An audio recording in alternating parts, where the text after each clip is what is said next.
Las iglesias Monte de Sión de la colonia Morelos y la Peña de Oreb de la colonia Antonio Varona, pertenecientes a la iglesia Getsemaní de la Unión de Iglesias Evangélicas Independientes, presentan su programa Sendas Antiguas. Andad por el buen camino.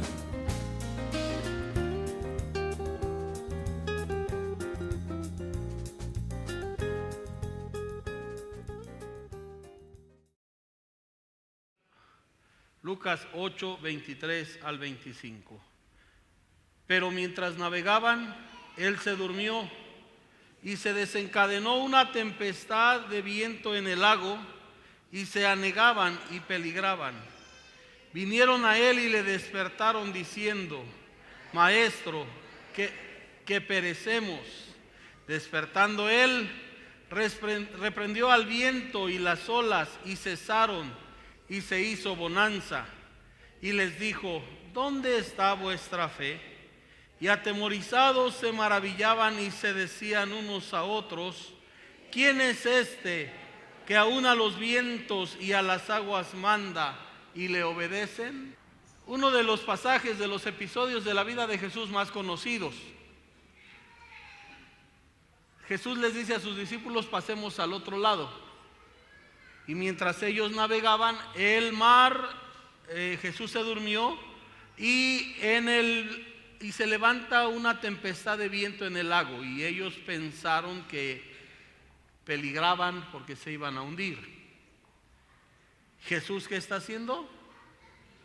¿Qué está haciendo? ¿Qué está haciendo? Durmiendo. Jesús está durmiendo, descansando, porque era semejante a nosotros. Tenía un cuerpo como el nuestro. ¿Hay alguien cansado aquí en esta hora? ¿Están cansados? Algunos. Nuestro cuerpo, físicamente hablando, nuestro cuerpo se cansa y queremos dormir. El cuerpo nos pide descansar. Jesús era un hombre de trabajo, era un hombre y su cuerpo se cansaba. No es de extrañar que él estuviera durmiendo. Los discípulos, al ver que él está durmiendo y al ver esta tempestad, lo despiertan. Y hasta le reclaman, que en otro pasaje le dicen: ¿no tienes cuidado de nosotros que perecemos?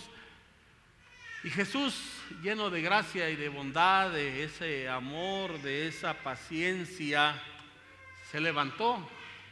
Porque Jesús siempre al clamor de su pueblo está atento.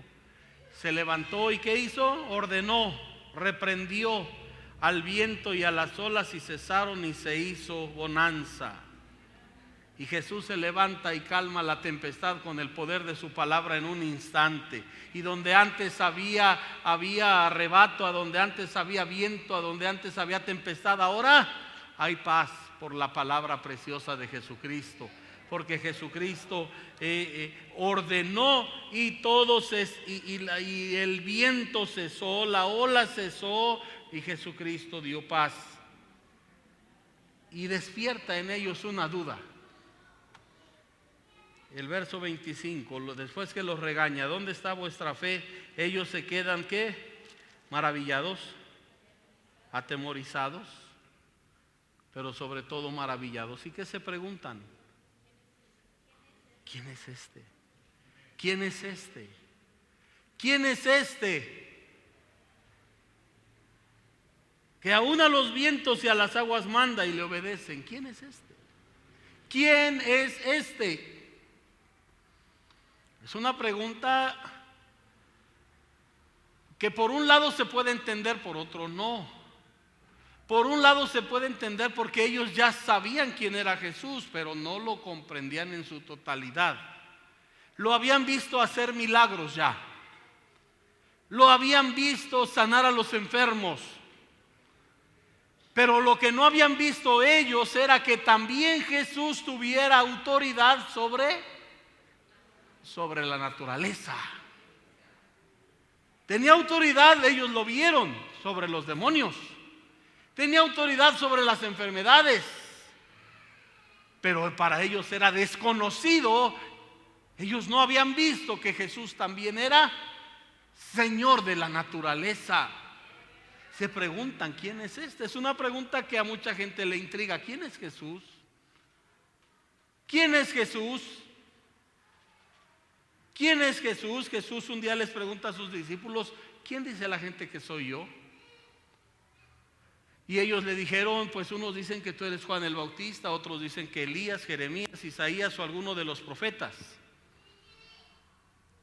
La gente está intrigada porque no sabe quién es Jesús, ignoran quién es Jesús, o tienen ya su propia idea sobre quién es Jesús. Para unos Jesús es un maestro, un iluminado.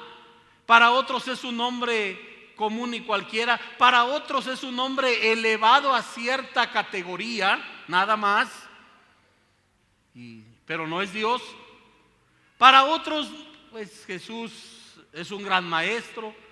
Hay diversidad de opiniones. Hay diversidad de opiniones.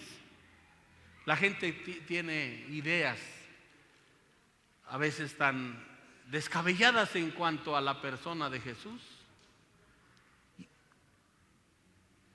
¿Quién es este?, se preguntaban los discípulos. Cuando Jesús en el Evangelio de San Marcos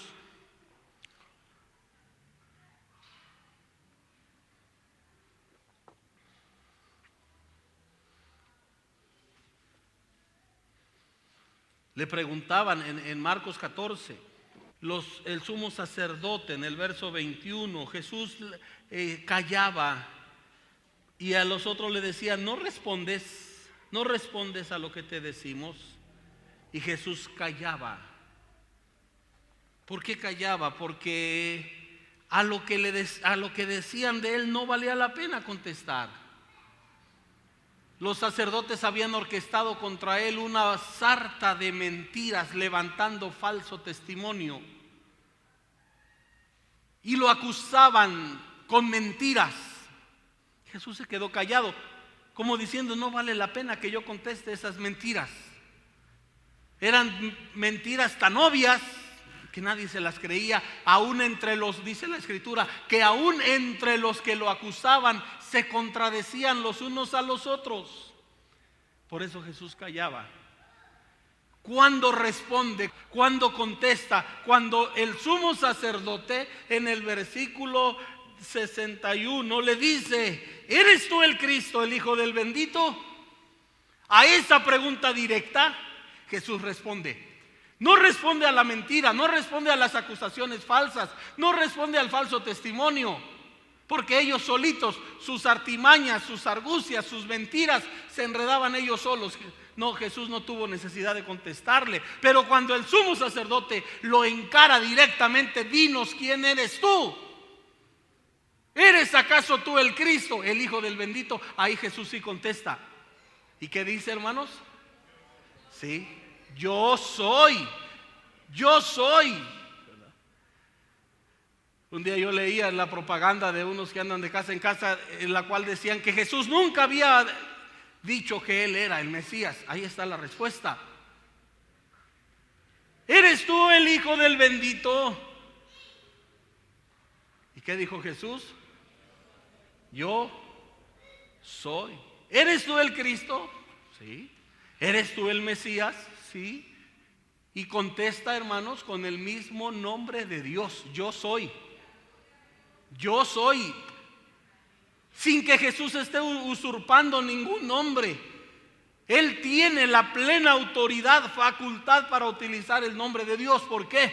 Porque Cristo es Dios bendito por los siglos de los siglos. ¿La iglesia sabe quién es Jesús? ¿Quién es Jesús para ti? ¿Quién es Jesús? Contéstame, dime, ¿quién es Jesús? Tu Salvador. Díganme, ustedes que lo conocen, díganme, ¿qué es Jesús para ti? Hey, es Dios, Rey de Reyes, Redentor, Señor, Sanador, Buen Pastor, Proveedor, misericordioso. Bueno, son atributos, ya son atributos, pero en cuanto a su persona, ¿quién es Jesús para ti? ¿Quién es Jesús? ¿Qué respuesta, si alguien te preguntara, dime, ¿quién es Jesús? ¿Qué le dirías? Mi Salvador, mi Dios.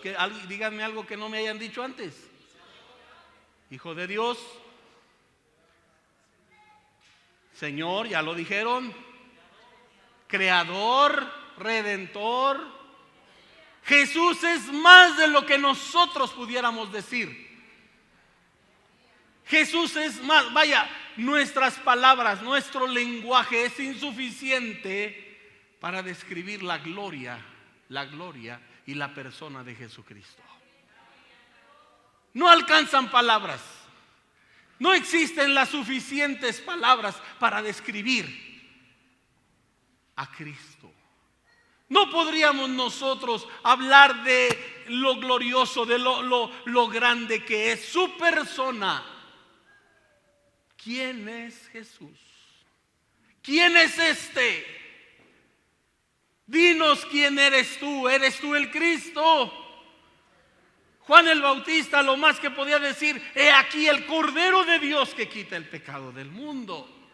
En la Biblia encontramos referencias acerca de Jesús. El Padre habla, truena su voz poderosa desde el cielo diciendo: este es mi Hijo amado, en quien tengo complacencia. Bendito sea el Señor. Dios mismo, el Padre, dando testimonio del Hijo.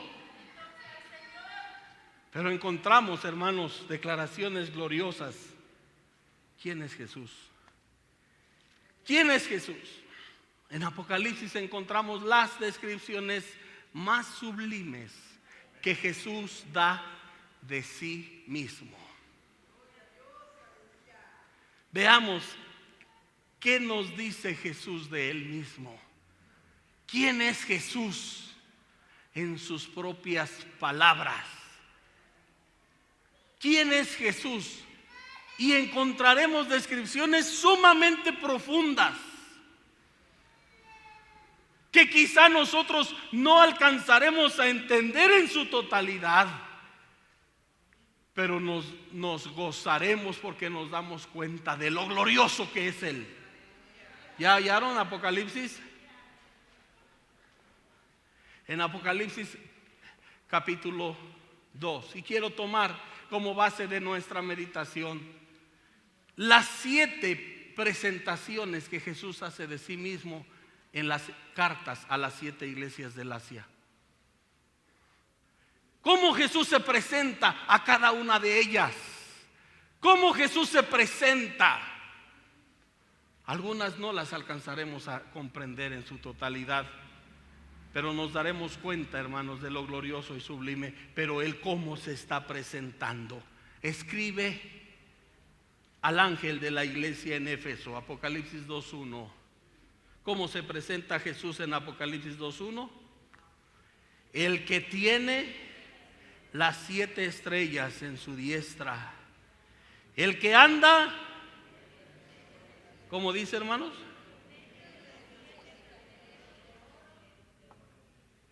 El que anda en medio de los 7 candeleros de oro. ¿Se refiere a Jesús? En el capítulo 1 el apóstol Juan dice, el versículo 12, cuando oyó la voz que le decía: yo soy el alfa y la omega, él voltea para ver quién le habla. Apocalipsis 1:11. Oye esa voz que le dice: yo soy el alfa y la omega, el principio y el último. Y el 12 dice que él se voltea para ver, porque quiere estar consciente. Él oye la voz, y la voz le era conocida. La voz le era conocida porque durante 3 años Juan había oído esa voz dulce pero fuerte, tierna pero precisa. Yo soy el alfa y la omega. Y se voltea para ver, a ver si era el mismo que él había conocido. Y me volví, dice el versículo 13, el 12, y me volví para ver la voz del que hablaba conmigo, y vuelto, vi 7 candeleros de oro. Y aquí el capítulo 2:1 dice: el que anda en medio de los 7 candeleros de oro. Vi 7 candeleros de oro, y en medio de los 7 candeleros a uno semejante al Hijo del Hombre. ¿A quién vio, hermanos? A uno semejante al Hijo del Hombre. ¿Por qué dice semejante? Me van a decir algunos, ya ves, no era igual, se parecía, pero no era. Porque Juan lo vio en su humanidad y ahora lo está viendo en su gloriosa exaltación, en su majestuosa divinidad.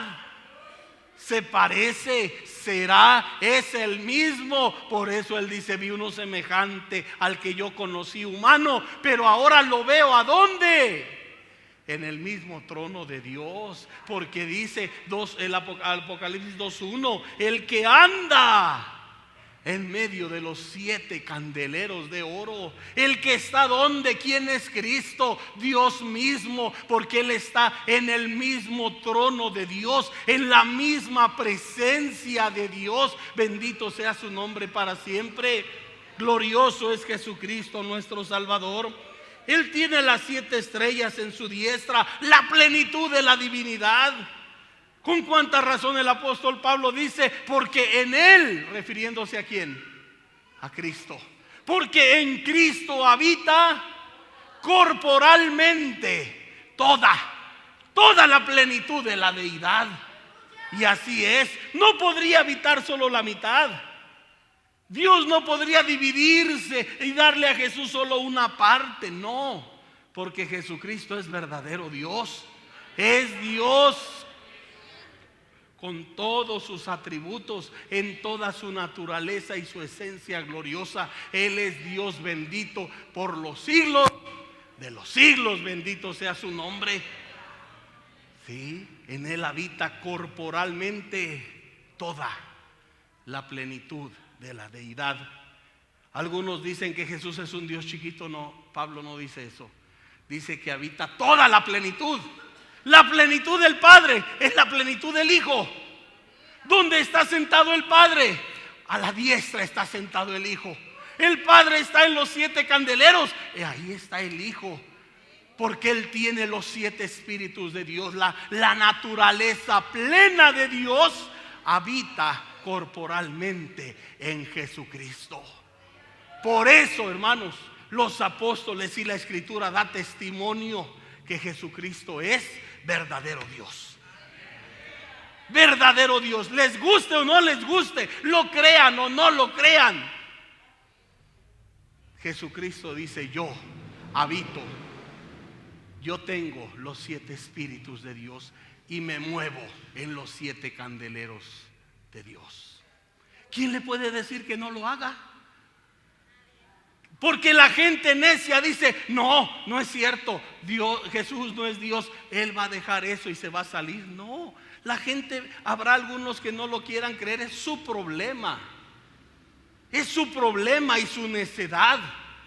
Jesucristo es verdadero Dios. Lo crean o no lo crean, lo acepten o no lo acepten, lo duden o lo crean, Jesucristo es Dios completo, Dios perfecto, Dios todopoderoso. Bendito sea el Señor. Él se está presentando aquí porque Jesús es el que habla. Y Juan da testimonio, dice: yo me volteé a verlo, yo oí la voz del que hablaba conmigo y volteo, sí, porque él quiere estar seguro. O sea que el testimonio que estamos viendo es válido, es verídico. Y Jesucristo dice que Él es el que tiene las 7 estrellas en su diestra, la plenitud de Dios, el que anda en medio de los 7 candeleros de oro, en la misma gloria, el mismo trono de Dios, a donde no puede entrar nadie más que no sea Dios. En ese lugar santísimo, perfecto, en ese lugar alto, el cual, cuando el diablo lo vio, quiso llegar, pero no pudo. No pudo llegar. ¿Por qué? Porque Él es un ser creado. ¿Y por qué Cristo ahí está? Porque Él es Dios bendito por los siglos de los siglos. Si Cristo no fuera Dios y se metiera a donde están los 7 candeleros, ¿qué pasaría? caería muerto. Pero ¿por qué puede estar allí? Porque Él es Dios. Nadie más puede entrar ahí. El diablo lo vio ese lugar alto y dijo: treparé a ese lugar. Quiero llegar a ese lugar. Pero no puede llegar, no puede entrar, porque ese lugar le pertenece única y exclusivamente al Padre, al Hijo y al bendito Espíritu de Dios, a quien damos toda la gloria por siempre jamás. Sí, dice Juan: yo lo vi, y era el mismo que yo conocí, semejante al Hijo del Hombre. En el mismo capítulo 2, versículo 8, encontramos la siguiente descripción que Jesús da de sí mismo. ¿Ya lo tienen? Hermosa verdad, Jesucristo es Dios. Es el fundamento. Es el fundamento de nuestra fe. Y no solo el fundamento de nuestra fe, es el fundamento de todo el universo. Porque todas las cosas por Él fueron hechas, y sin Él, si Cristo no fuera Dios, nada existiría. Porque todas las cosas fueron hechas por Él y para Él. Tronos, dominios, principados, potestades, todo fue creado por Él y para Él. Bendito sea su nombre para siempre. Y sin Él, nada de lo que ha sido hecho hubiera sido hecho. Pero Cristo es Dios, creador de todo lo que existe.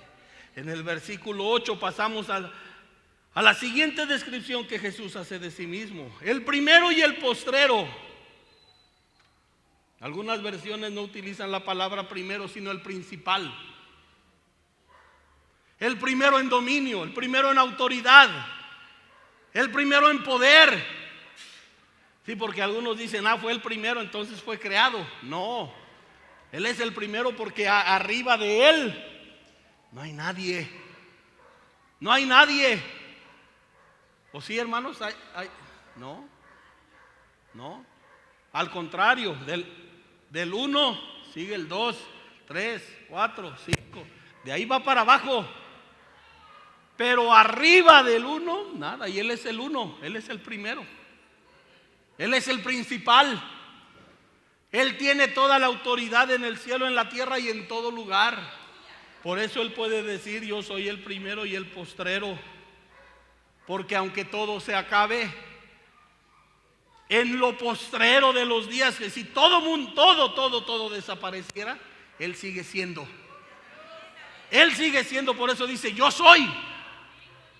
Nuevamente volvemos a encontrar la expresión. Si no hubiera nada, Él puede decir: yo soy. Por eso dice: yo soy el primero. Porque Él está antes que todo. Y si todo desapareciera, por eso Él sigue diciendo: yo soy el postrero. Aunque todo desaparezca, después de todo, sigo siendo yo. Sigo estando yo. Sigo siendo Dios. Sigo siendo soberano, Señor, en todo lugar, aunque no hubiera nada. ¿Te imaginas eso? No lo alcanzamos a entender.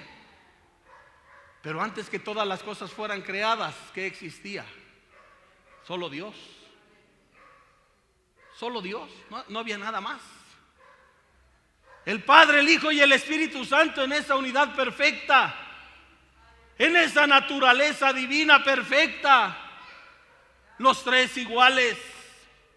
Porque la Biblia nos enseña que en la naturaleza del único Dios existen tres distinciones eternas que nos son presentadas bajo la figura de personas: el Padre, el Hijo y el Espíritu Santo. Y estas tres son iguales, sin necesidad de hablar, porque hay entre ellos una unidad perfecta. No había nada más que Dios mismo. No existía nada más que Dios mismo.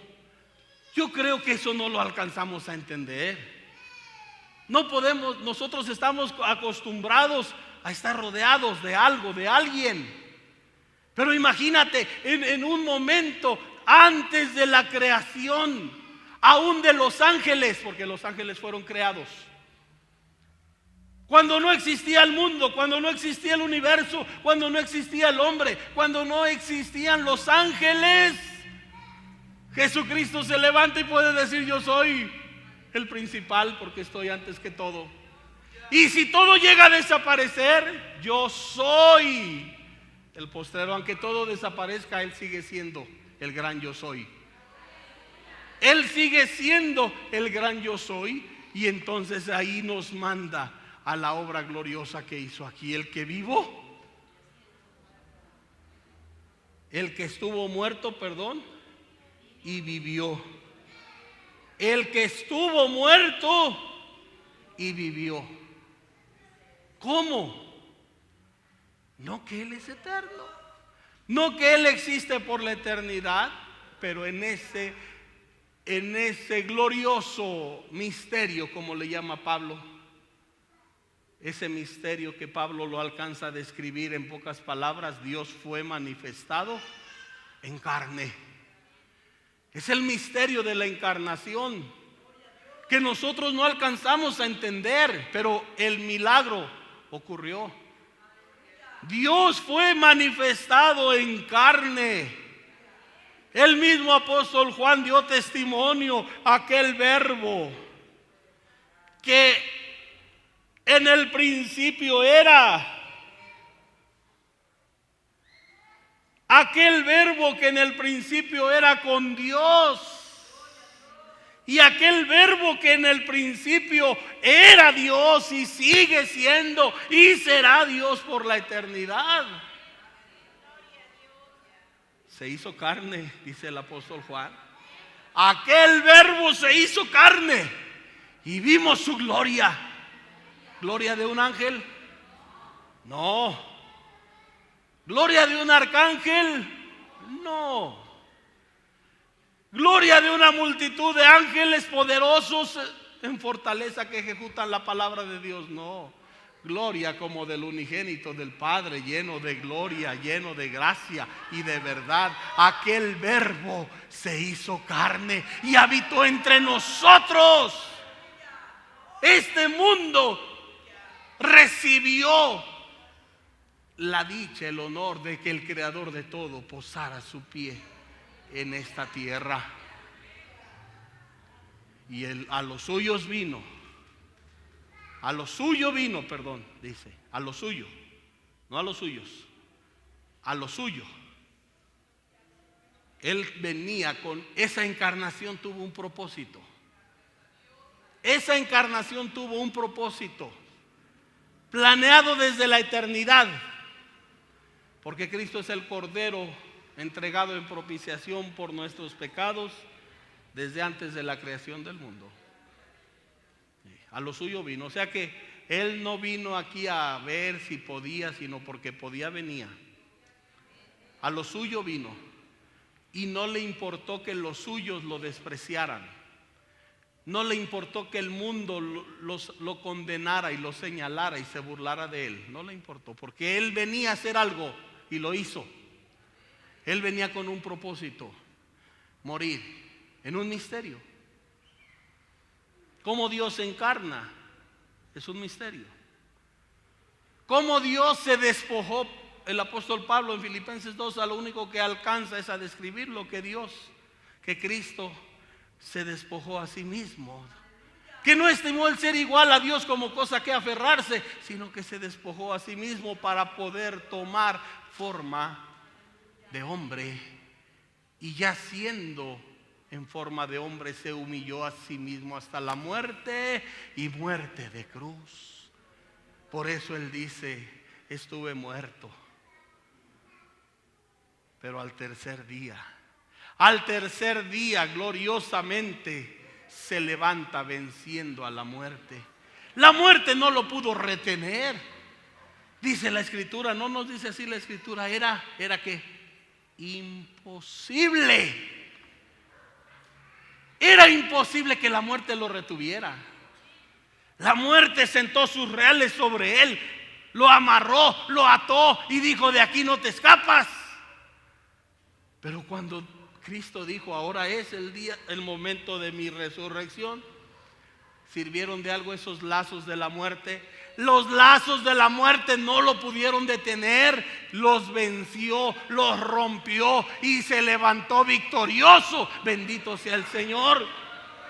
Jesucristo dando testimonio de sí mismo: estuve muerto, pero vivo, y vivo por los siglos de los siglos. Estoy hablando de mi Dios, Bruce. Estoy hablando de mi Cristo bendito. Estoy hablando de mi glorioso Salvador. Estamos hablando de aquel que vino a este mundo y murió por ti, por mí, por toda la humanidad. Pero al tercer día se levantó victorioso. Al tercer día resucitó de los muertos victorioso. Bendito sea el Señor. Es Cristo dando testimonio de sí mismo: estuve muerto, pero vivo. Ahora vivo. La gente compara a Cristo, lo hace como muerto. Entra uno a ciertas iglesias y lo primero que ve, un Cristote de 7 metros crucificado. Ese es su Cristo, muerto. Esos son sus ídolos, muertos. Los tienen que cargar, porque aunque tiene pies, pero no caminan, dice el salmista. Los quieren llevar a otro lado en su procesión y ahí lo van cargando porque no pueden caminar. El mío vive por los siglos de los siglos. Nuestro Cristo vive, murió, pero al tercer día se levantó victorioso. No perdió la cabeza, no perdió la vida. Él dijo: yo tengo poder para darla. La pongo de mí mismo, pero cuando yo quiera la vuelvo a tomar. Y Él la puso por amor a nosotros, pero al tercer día la tomó. ¿Y quién le dijo que no? La muerte no lo pudo detener. La muerte no pudo retenerlo. Cristo se levantó victorioso. Cristo venció a la muerte, venció al pecado, venció a las huestes infernales, ha vencido al mismo Satanás. Él es vencedor, bendito sea su nombre para siempre. ¿Cuántos alaban y bendicen a Cristo? Ese es nuestro Cristo, ese es aquel en quien hemos creído. Por eso entendemos cuando Pablo dice: yo sé en quién he creído. Yo sé en quién ha creído. ¿Ustedes saben en quién han creído? ¿En quién han creído? ¿En quién han creído? Díganmelo fuerte. ¿En quién han creído? ¿En ese Cristo muerto? ¿O en el que vive por los siglos de los siglos? ¿En el del que murió y resucitó y está sentado a la diestra del Padre, reinando con poder y gloria? Ese es nuestro Cristo. Fortalécete y gózate, porque ese es nuestro Dios. En el versículo 2 encontramos la tercera declaración de Él: el que tiene la espada aguda. El que tiene la espada aguda de 2 filos. Cristo tiene misericordia y amor, pero también es justicia. Ya no se oyeron tantos amenes. ¿Cómo está la espada de Jesús? Afilada. Afilada. Amén. Eso nos debe, hermanos, a nosotros poner a meditar para tener cuidado de nuestras vidas. El que tiene la espada aguda de 2 filos. Hermanos, aquella gente que hoy ve a Jesús y lo menosprecia, lo desprecia, lo tiene en poco, no solamente en cuanto a su persona, peor aún en cuanto a su obra. Porque muchos niegan que Jesús sea Dios, pero muchos niegan que también su muerte en la cruz del Calvario sea efectiva para salvación. Nosotros predicamos a Jesucristo y a este crucificado, y Él es el único que salva, y la gente se ríe, dice: no, yo no necesito salvación, yo no necesito de Cristo, y lo desprecian. Y piensa esa gente que puede rechazar a Cristo y burlarse de Él y tenerlo en poco. Está muy equivocado.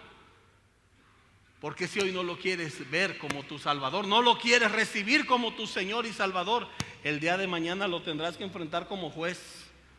Y su espada está afilada, doble filo.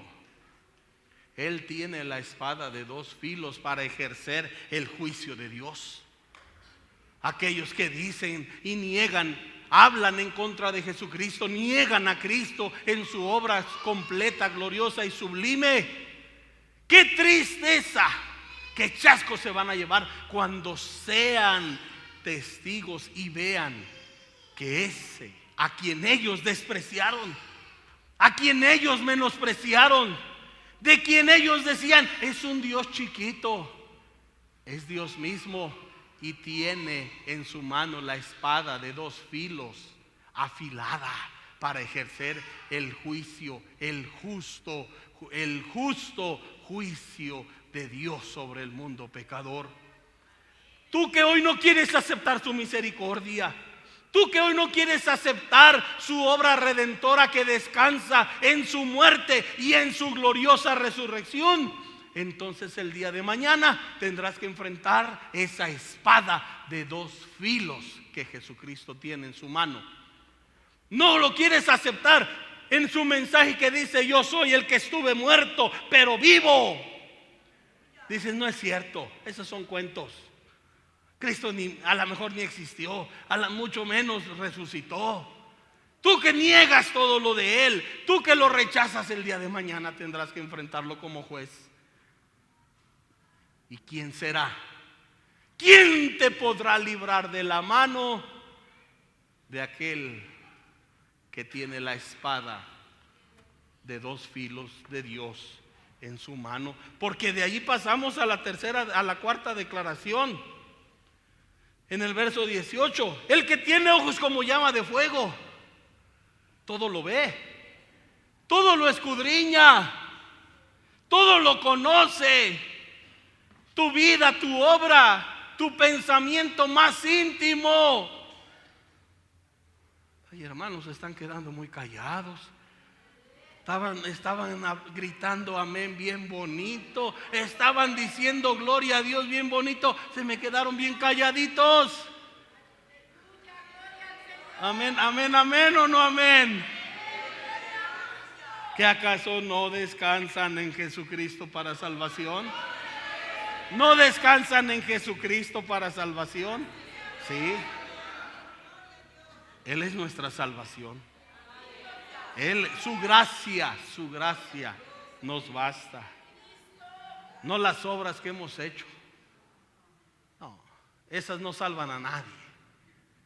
No las obras que hacemos, esas no salvan a nadie. No, solo la gracia redentora de Jesucristo trae salvación. Por eso el apóstol Pedro dice: descansad por completo en la gracia que se os traerá cuando Jesucristo sea manifestado. Descansa en la gracia y vivamos santamente como Él quiere que vivamos. Porque la gracia nos lleva a la fe, la gracia nos lleva a la obediencia, la gracia nos lleva a la consagración de nuestras vidas. Porque hay un Dios que todo lo ve. Hay un Dios que todo lo escudriña. Hay un Dios que todo lo sabe. Aquel que piensa que su esposa no lo ve, entonces nadie se entera, está equivocado. Hay un Dios arriba que todo lo ve. Amén o no amén. Hay un Dios que todo lo ve. Lo que tú haces en lo secreto, lo que tú haces en lo secreto, aquel que tiene los ojos como llama de fuego, todo lo sabe. Ocúltate delante de Él. No se puede. Muchos se van de aquí a otra ciudad a hacer lo que aquí no pueden, pensando que allá no. Aquí sí es pecado hacer eso. Se van a otra ciudad y allá no es pecado, porque nadie los ve, pero ni allá se esconden de la mirada de Dios. Aquí no, aquí se portan bien, aquí son decentes, aquí rectos. Se van a otro lado a hacer lo que aquí no pueden hacer. ¿A dónde huiré de tu espíritu? ¿A dónde voy a huir? No puedes huir, no puedes esconderte. No puedes evitar que los ojos de aquel que todo lo ve te alcancen a ti. No puedes evitar que aquel cuyos ojos son como llama de fuego te mire y te vea lo que tú estás haciendo, donde lo estés haciendo. Y Pablo lleva esto más allá, porque él dice que seremos juzgados conforme aún a nuestros pensamientos. La palabra de Dios, dice el profeta, escudriña hasta lo más profundo, discierne los pensamientos y las intenciones del corazón. ¿Puedes esconder algo delante de Dios? Vayas donde vayas, no podemos huir de la presencia de Dios. Te esconderás del Padre, te esconderás de la madre, de la familia, de los hijos, del esposo, de la esposa, quizá hasta de la sociedad, quizá de los amigos. Escóndete delante de Dios. Si te vas a las estrellas, ahí estoy yo, dice el Señor. De allí te derribaré. Si te vas a lo profundo del Seol, hasta allí te alcanzará su diestra. No hay un solo lugar en el cual el hombre pueda evitar ser visto por los ojos de aquel que son como llama de fuego. Son como llama de qué, hermanos? De fuego. Y es lo que Cristo dice. O sea que tengamos cuidado. Amén o no amén. El que tiene ojos como llama de fuego, pies semejantes al bronce bruñido. O sea, ¿qué quiere decir? Que entra donde quiera. Ciérrale la puerta y mira, rápido la abre. Rápido la abre. Ponte en su camino, procura estorbarlo y mira, te va a aplastar.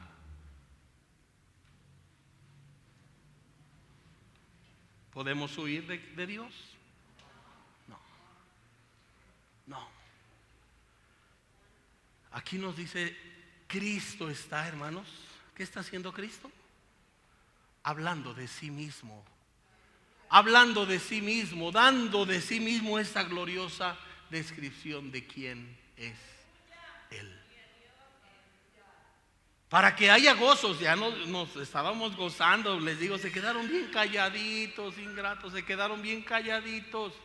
Venían bien bonitos, gozosos, gritando amén, amén, aleluya. Y de repente se me enfriaron medio feo. ¿Qué les pasó?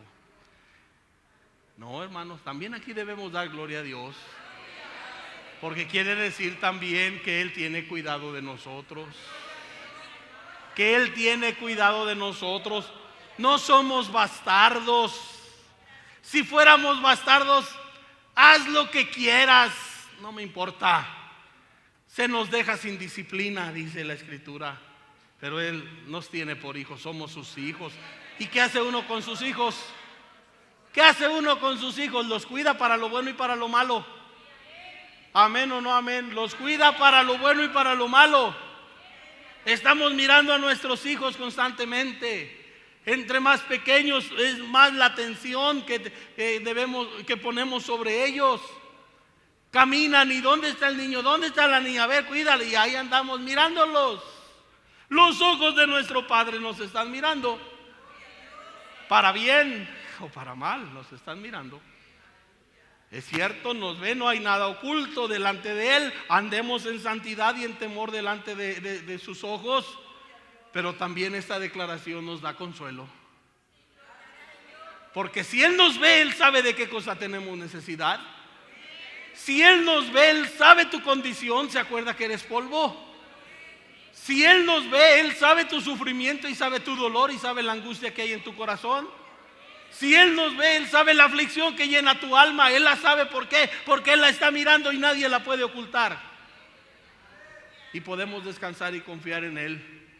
Señor, tú lo sabes, y si Él lo sabe, de su mano viene el socorro oportuno. De su mano viene esa ayuda cuando más la necesitamos. Él viene pronto en nuestro auxilio. Cuando sus hijos clamamos a Él, cuando Él oye ese clamor, esa oración de sus hijos, sus ojos nos ven y sus pies corren hacia nosotros para ayudarnos. No podemos ocultar delante de Dios, pero también Él conoce nuestra condición. Él nos ve. Él nos ve. Y si nos ve, sabe de qué cosa tenemos necesidad. En el capítulo 3 pasamos a la quinta.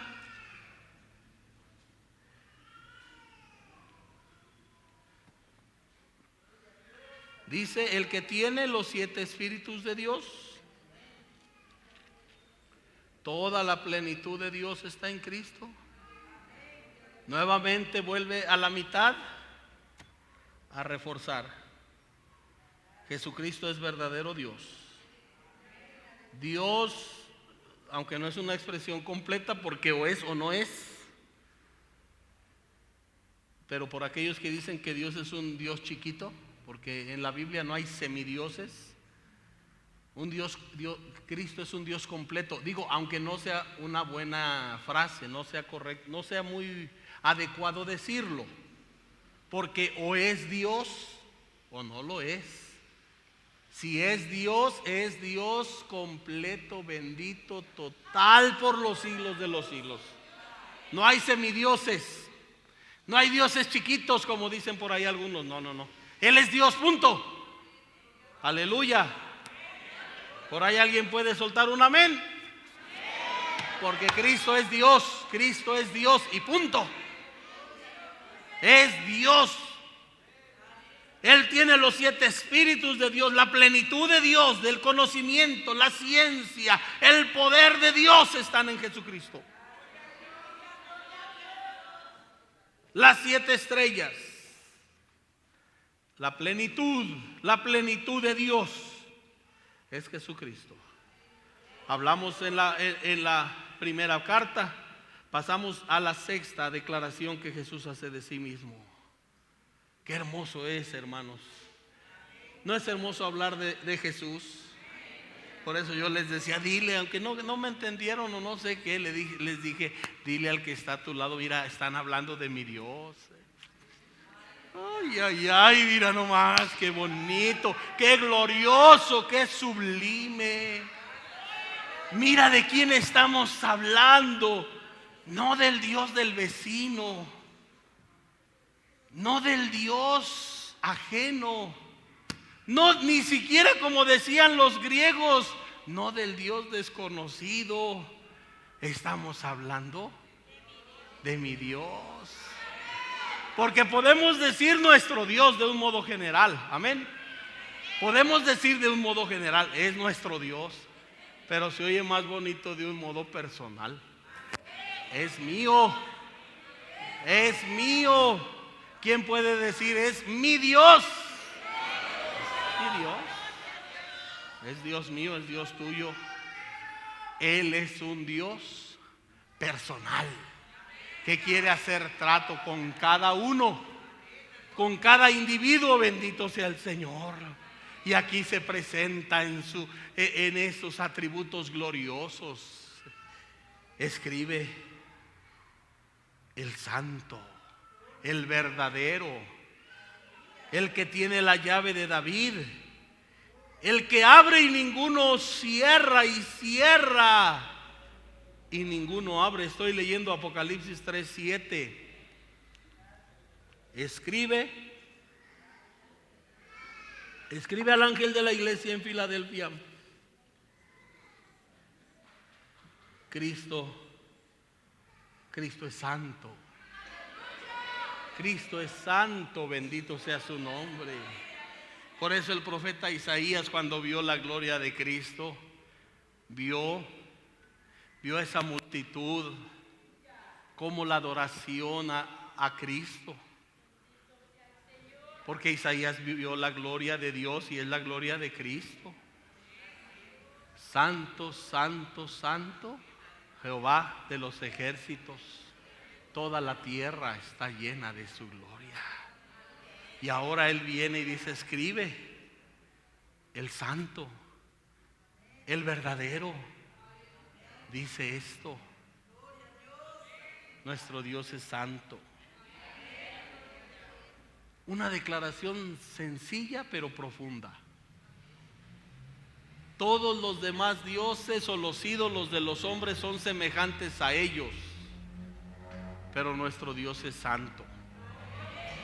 Cuando tú estudias la mitología de cualquier nación y las religiones de cualquier país, te vas a dar cuenta que los dioses de esas religiones son igual de perversos que los que fundaron o practican esa religión. Por eso hay santos de los borrachos, de las lesbianas, de los prostitutos, de todo. Los romanos tenían a Baco. ¿Baco era qué? El dios del vino. Los griegos tenían a Lesbos, la diosa de las lesbianas. Porque bien dice la Escritura: el hombre, cuando se va a fabricar un dios, lo hace como semejante a él. Le da forma y lo hace igualito a él. Así como es el hacedor, así es el Dios que hace, así es el ídolo que hace. Y la humanidad corrompida y pecadora se va a hacer puros ídolos y dioses igualmente corruptos y pecadores. ¿Qué diferencia? Porque el Dios de la Biblia, a quien dicen que nosotros lo hicimos, nosotros no lo hicimos, porque si el Dios de la Biblia lo hubiéramos hecho nosotros, fuera igual que nosotros. Pero nosotros no lo hicimos. Él nos hizo a nosotros y Él nos creó a su imagen y semejanza. Hagamos al hombre a nuestra imagen y semejanza. Y el Creador haciéndonos a su imagen y semejanza. Y Él es santo, y por eso el apóstol Pedro dice: así que está escrito, porque yo soy santo, sed también vosotros santos en toda vuestra manera de vivir. No es el Dios que nosotros hacemos. Él nos hizo a nosotros, entró el pecado y todo se desvió, pero por medio de Cristo Él quiere que retomemos esa santidad de Dios y participemos de su santidad, dice Hebreos 12. Por eso nos disciplina. Dice: nuestros padres terrenales, dice Hebreos 12, nos disciplinaban para lo que no era provechoso, pero no, el Padre celestial nos disciplina para lo que es provechoso, para que participemos de su santidad. ¿Por qué? Porque Él es santo. Escribe. Le dice a Juan: escribe, el santo, el verdadero, dice esto. Todo lo que Jesucristo dice es verdad. Él no tiene la verdad, Él es la verdad. Él es la verdad. Y por ello todo lo que Él dice es cierto. Para nosotros hay verdades subjetivas, relativas. Lo que para ti es verdad, para aquel puede ser mentira. Pero cuando Dios dice algo es una verdad, y podríamos decirlo, aunque quizá también no esté bien dicho, una verdad absoluta, porque es verdad, no es verdad a medias. Porque si es verdad a medias ya es media mentira, entonces ya no es verdad. Cristo es la verdad. Por eso Él se define a sí mismo como el verdadero. Y Pablo, el apóstol Juan, perdón, en sus escritos lo dice: ¿estamos en quién? En el verdadero. Estamos en el verdadero. Ese es nuestro gozo, esa es nuestra alegría. Hermanos, ¿cuántos en aquel día se llevarán chasco por haber creído la mentira? Y bien lo dice Pablo: ¿cómo no han creído la verdad? ¿Cómo han despreciado la verdad de Jesucristo? ¿Cómo han despreciado al verdadero? Son entregados a una mente reprobada para que crean la mentira, o al mentiroso, que es el diablo. Pero nosotros, dice el apóstol Juan, estamos en el verdadero. Estamos en el verdadero. ¿Cuántos dan gloria a Dios por eso, hermanos? Y por último, Apocalipsis 3:14 escribe al ángel de la iglesia en la Odisea: he aquí el amén. ¿Qué significa la palabra amén? Así es o así sea. Como para poner punto final a todas las declaraciones que hemos leído hasta ahorita. Así es. Jesucristo es todo lo que Él ha dicho de sí mismo. Por eso aquí dice: Él es el amén. Él es el amén. Él es el testigo fiel y verdadero. Lo que yo oí de mi Padre, eso les digo. Es el testigo fiel y verdadero.